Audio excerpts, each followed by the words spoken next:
Before I go on, I must say that I just made this fucking channel. I just made this bitch. Like, not even, I'll say like 20, 30 minutes. In fact, I just made that shit the fuck up.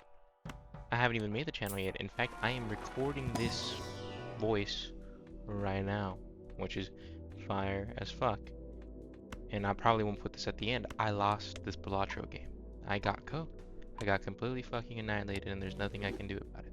But I clearly didn't make this channel to be talking about Balatro and how amazing of a game it is. Now, I'm making this because just certain things I can't go talk about with my friends, you know, family, or a close one, you know, because we all lose our close ones in some circumstance. That's very unfortunate.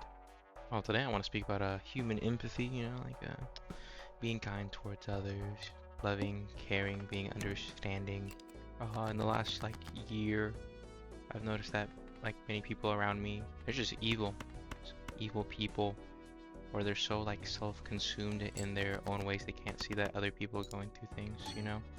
Like even myself, like I went through something with someone that's like a whole can of worms. And when I think about it, I clearly want to go put my block 19 in my mouth. I'm kidding though, just because of it's kind of cringe for me now to think about it. How I found such an ordeal to be so big, and now it's like, wow, that was nothing. That was nothing for me to cry about. But no, it's recently I had a friend who, like, you know, he lost his grandparents, and he lost his grandparents, and is you know, he's been going with a thing with the girl and all that, but he has this one friend, right? Like and he just loves grilling him. Like the moment my bro gets on, he gets grilled. I mean, I grill him too because he's ginger, you know, and all I do is rage bait him. But I never get personal, you know. I won't ever talk about like his love life. But this was one of the few times where like where I've been able to see when someone is like in a happy place, and then immediately like just get sad. Like you can see, you can like feel like the happiness in his face become a frown just through pure audio. This is on Discord, right? Because my bro moved to Oklahoma, so I can't see him, but you can just hear it audibly, and you're like, oh, this isn't good, right? Because after all this happened, after like bro B was destroying bro A, bro B's bro, you know, he texted me and he's like, hey, what you guys did to bro B was good, like good thing for banning them, like he has to learn.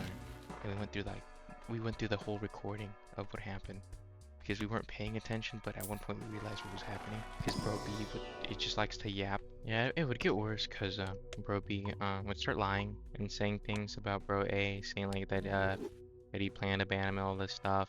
He had nothing to do with it. It was actually Bro A's best friend who called me. He's like, get rid of this fucker, and I said, oh sure, why not, right? I don't care. Like, yeah, maybe the guy was in here for a long time. You know, I played with him, the guy at Weband, but I don't get attached like that to people anymore. Go like, oh well, I'm feel bad. No, dude, you were bullying. You were destroying this man, literally mentally annihilating him, right? But you know, that came and gone.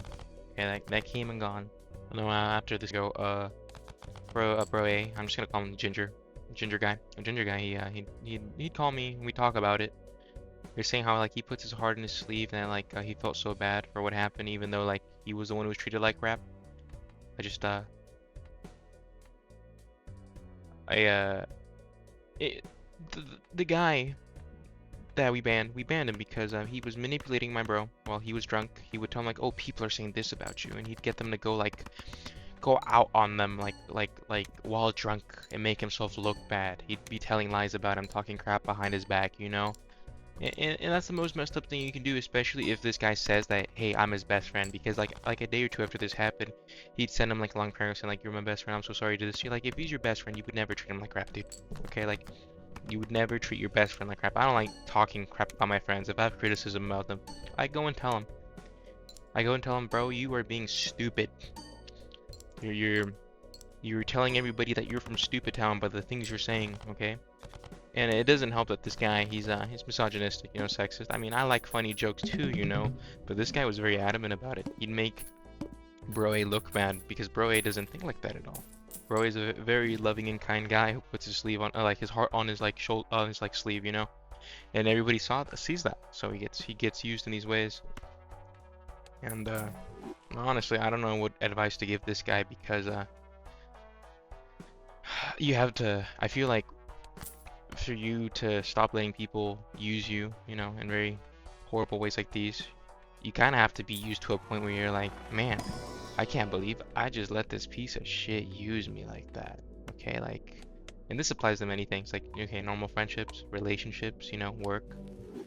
I wouldn't know about work, you know, because I'm a bum, I'm homeless, you know. I'd be recording this like at the McDonald's in like Bakersfield, California. Did you hear that? Bakersfield, California. Worst place around, salt of the earth.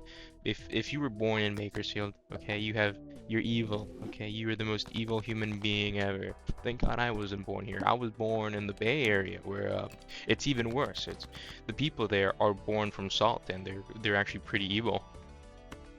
Pretty evil. I'm gonna apologize in advance because I know there's like sections where I'm talking really low, sections where I'm talking really fast. You know, I don't know. I'm not gonna go back. I'm not gonna edit anything. And good luck to whoever's listening to this. You're cooked. You're cooked because I'm about to get into worse topics right now. Because like, I've seen my bro get used by women. Okay, I've been used too. Don't feel bad. I'm assuming a lot of people have been used by women. I know bros who've been used by men because they're homosexual. Because you know what? You may think you have it easy, but those bisexual men have it worse because they're used by both sides. That's crazy. Thank God I only deal with one, women. Okay, you think women are evil? Men are twice as evil too. Or I mean, evil too. Maybe twice. I mean, it just depends on what you're going for. Okay. And for some reason, like the people we date, right? These people they're the salt of the earth. They act nice for like 3 months, and then like after that, they're just like, you know what, dude? I've always hated you from the beginning. In fact, when I looked at you, my face soured up, and I thought to myself, man, I hate this man. You know, it's okay. Well, thank you. That means a lot to me, actually. I think I'm realizing I probably just came out here to rant today. Maybe some other day I'll come back and I'll post something long, nice, and sweet. Something it took me years from my young age to now. Like something I noticed in middle school that just I finally understood 10 years later, and I'm like, wow. Why didn't I think of that now? You know? Like why couldn't I have like fully grasped, not now, but like why didn't I grasp it back then? Why was I so retarded? Mm-hmm. So yeah, I guess that's it. I hope my bro doesn't get pegged anymore by the men he befriends and the women he cries over about. I mean, you would never catch me crying over a girl, you know, because that's weak. Okay, it's weak. I'm just kidding. Well, have a nice day, guys. Later.